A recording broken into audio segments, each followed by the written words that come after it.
বাংলাদেশের সোলজাররা কুয়েতে কিন্তু অনেক বছর ধরে তারা এসে ডিউটি করছেন সেই গালফ ওয়ারের সময় থেকে। কাতার আমাদেরকে জানিয়েছে তারা বাংলাদেশের থেকে 725 জন সোলজার নিবে।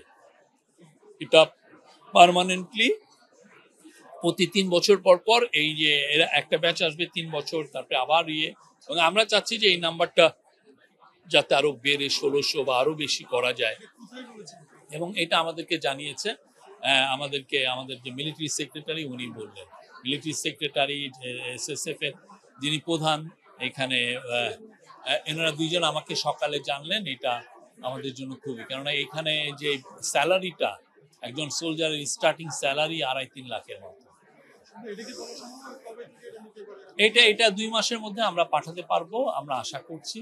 এবং সামনে আমরা আরো তো অনেকগুলো ইস্যু আছে। কাতারে আমরা আরো বেশি শ্রমিক পাঠাতে চাই। কাতারের সাথে আমাদের আজকে আরেকটা বড় মিটিং হচ্ছে। কাতারের এনার্জি মিনিস্টারের সাথে আমাদের একটা বড় মিটিং হবে। সেখানে চিফ অ্যাডভাইজার নেতৃত্ব দিবেন। সেখানে আমাদের যে energy adviser doctor Fouzul Kabir Khan উনি থাকবেন, আমাদের এনার্জি সেক্রেটারি আছেন। কাতার হচ্ছে পৃথিবীতে এলএনজির জন্য নাম্বার 1 কান্ট্রি। তো কাতারের থেকে আমরা যাতে এলএনজিতে, কাতারের সাথে আমাদের অলরেডি একটা এগ্রিমেন্ট আছে, এটা লং টার্ম এগ্রিমেন্ট, কিন্তু আমরা চাচ্ছি আরো অনেক বেশি এলএনজি আনতে।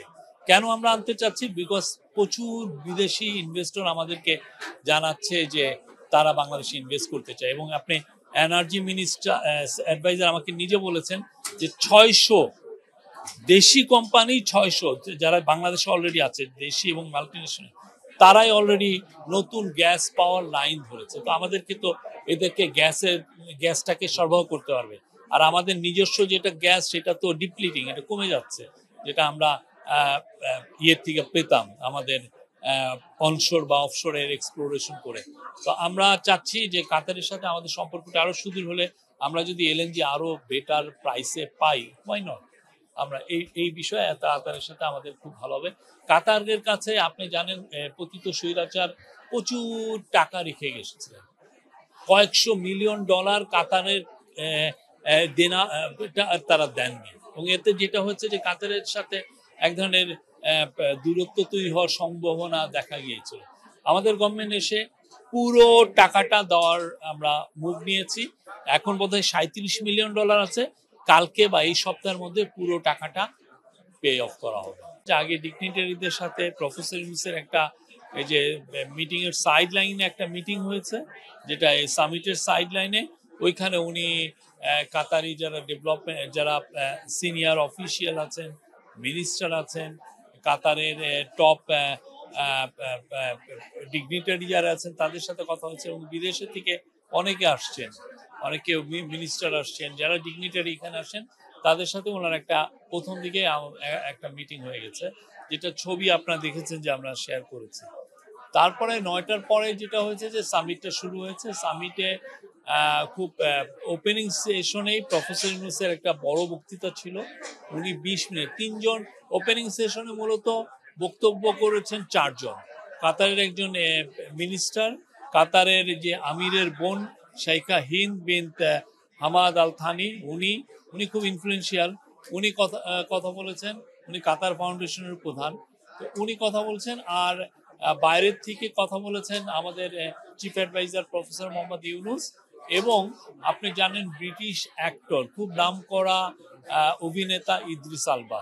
ইদ্রিস আলবার সবচেয়ে বড় জিনিস হচ্ছে ইদ্রিস আলবা কিন্তু বড় বড় ফিল্মে তো করেনও, অ্যাট দ্য সেম টাইম উনি কিন্তু আফ্রিকা ওয়াইড একটা চ্যারিটি করেন।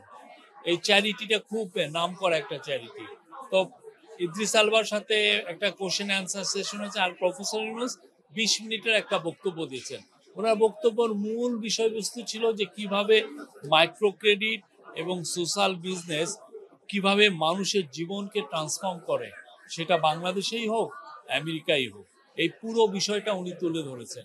এবং এটা কিভাবে মানুষকে হোপ যোগায়, এই জিনিসটা। উনি এটাকে আরো যাতে মানুষ যাতে এটা দৌড়গোড়ায় যাতে পৌঁছে যায়, পৃথিবীতে যাতে সোশ্যাল বিজনেস আরো আমরা শুরু করতে পারি। সোশ্যাল বিজনেসের মূল যে কনসেপ্ট, যে স্পেসিফিক একটা ইস্যু ধরে, একটা প্রবলেম ধরে, প্রবলেমকে সলভ করার জন্য একটা সোশ্যাল বিজনেস করা, এগুলো নিয়ে উনি 20 মিনিটের একটা, আমি বলি যে চমৎকার একটা ভাষণ দিয়েছেন। আমরা এটার ভাষণের কপি আপনাদের সাথে শেয়ার করবো। বাট এখানে যেটা হচ্ছে যে ওরা অত বেশি আমরা দেখলাম যে এটা বাইরে ফল আউট চাচ্ছে না। এটা খুবই ক্লোজ ডোর একটা ইভেন্ট, বাট প্রচুর বাইরে থেকে প্রচুর লোক আসছেন, আফ্রিকার অনেক লিডার আসছেন, অনেক মিনিস্টার আসছেন। এই আর এখন উনি জাস্ট ওপেনিং সেরিমনি শেষে উনি এখন ওনার সাথে উনি কল অন করছেন হচ্ছে কাতারের যে কুইন, হ্যাঁ, কুইনের, কাতারের যে কিং শেখ তামিম আল হামাদ আল থানি, তার মা শেখ মৌজা, আপনি জানেন শাইখা মৌজার সাথে, এবং শাইখা মৌজার মেয়ে শাইখা হিন্দ, যিনি এইটা আর্টনা সামিটের মূল উদ্যোক্তা, ইনাদের সাথে একটা মিটিং হচ্ছে। এই মিটিংটার বাংলাদেশ এবং কাতারের মধ্যে সম্পর্ক আরো সুদৃঢ় করার জন্য এই মিটিংটা খুবই বড় একটা ভূমিকা পালন করবে। শাইখা মৌজা, আপনি জানেন কিনা, পুরো আরব ওয়ার্ল্ডে উনার চেয়ে পাওয়ারফুল ওমেন আর নাই। উনি খুবই পাওয়ারফুল ওমেন। উনি একক নেতৃত্বে এই কালচারে, কাতারে বা পুরো আরব ওয়ার্ল্ডে যেই ধরনের কালচারাল ইস্টাবলিশমেন্ট করেছেন, এটা অতুলনীয়। কাতারে যে দেখবেন যে ইসলামকে নিয়ে যে একটা বড় তারা মিউজিয়াম করেছে। তারপরে কাতারে আপনি দেখবেন যে বড় বড় আমেরিকান বড় বড় ইউনিভার্সিটির শাখাগুলো এসে কাতারে সেট আপ হয়েছে। এটার মূল উদ্যোক্তাদের মধ্যে ছিলেন হচ্ছেন শাইখা মৌজা। খুবই এনলাইটেন একজন মানুষ।